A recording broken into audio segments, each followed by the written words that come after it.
So, what if I told you that every single time you needed to find the minimum value in some part of an array, you could get the answer instantly?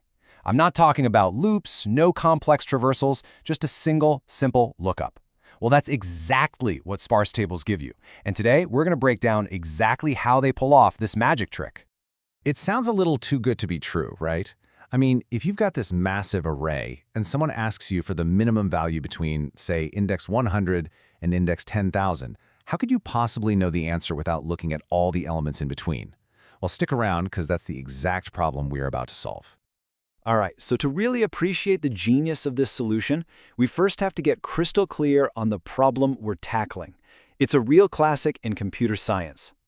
This whole thing is called the Range Minimum Query Problem, or RMQ for short. Now, the key word here, the most important word on this slide, is static. That means the array doesn't change. It's set in stone. We've got one array, but we're going to get hit with potentially millions of queries asking for the minimum in all sorts of different ranges. You know, the obvious first thought is, hey, I'll just write a for loop for every query. And that works for a little while. But if a query range has 1,000,000 elements, that's 1,000,000 operations right there. Now imagine you have 1,000,000 of those queries. The whole thing just grinds to a halt. It's way, way too slow. We need something smarter.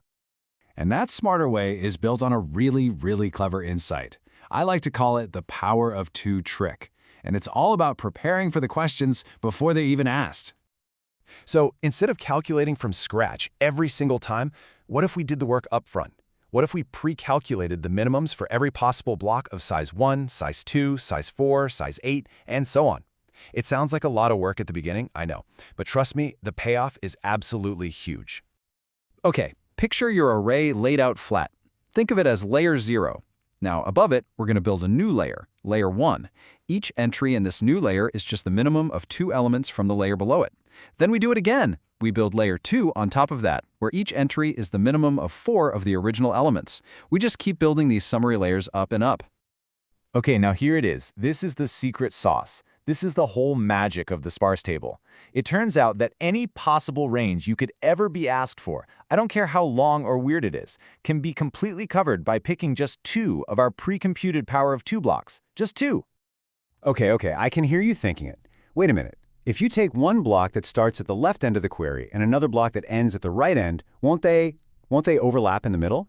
And you know what? Yes, they absolutely will. But here's the beautiful part. It doesn't matter one bit.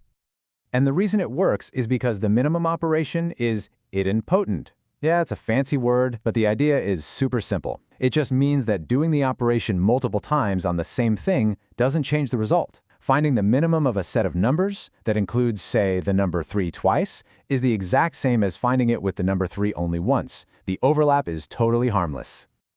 So we have this incredibly powerful idea, but you're probably wondering, what's the catch? There's got to be a catch.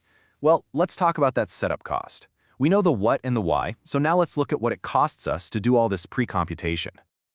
Building this big table of answers takes O of n log n time and also O of n log n space. And why is that? Well, you've got about log n layers of summaries, and each layer takes roughly O n work to compute. But here's the key. This is a one-time investment. You pay this cost once, up front. And the building process itself is actually pretty slick. To get the minimum for a block of size 4, we don't go back to the original array. Nope. We just look at the 2 pre-computed minimums from the 2 blocks of size 2 that make it up. It's this clever cascade. Each layer builds directly and efficiently on the one right below it. So, we've paid our O n log n setup cost. The table is built, it's sitting there ready to go. Now comes the payoff. How do we actually get that instant, constant time answer for any query that comes our way? It's this lightning-fast 3-step dance. First, you look at the length of the range you're asked for, and you figure out the biggest power of 2 block that fits inside. And don't worry, that's a super fast calculation. Then you just do 2 lookups in your table, one for the block starting at your left index, and one for the block that ends at your right index. Finally, you just compare those 2 results, and boom, the smaller one is your final answer. So here's the crucial point. Each of those steps, finding the block size, the 2 lookups, the final comparison, all of that takes constant time. Which means, after that initial setup, every single query, no matter if the range is 10 elements or 10 million elements, is answered in O of 1 time. It's instant. Now, this data structure is incredibly powerful, but it's a specialized tool, right? It's not a Swiss Army knife you use for every problem. So let's get really clear about where this thing truly shines. The main alternative you'll hear about is the segment tree. Now, a segment tree is more flexible, it can handle updates to the array, but its queries are a bit slower, at O of log n time. A sparse table, on the other hand, gives you those insanely fast O of 1 queries, but it costs you a bit more space, and, most importantly, it gives you zero ability to handle updates. So if your data is static, Sparse Table is your champion, hands down.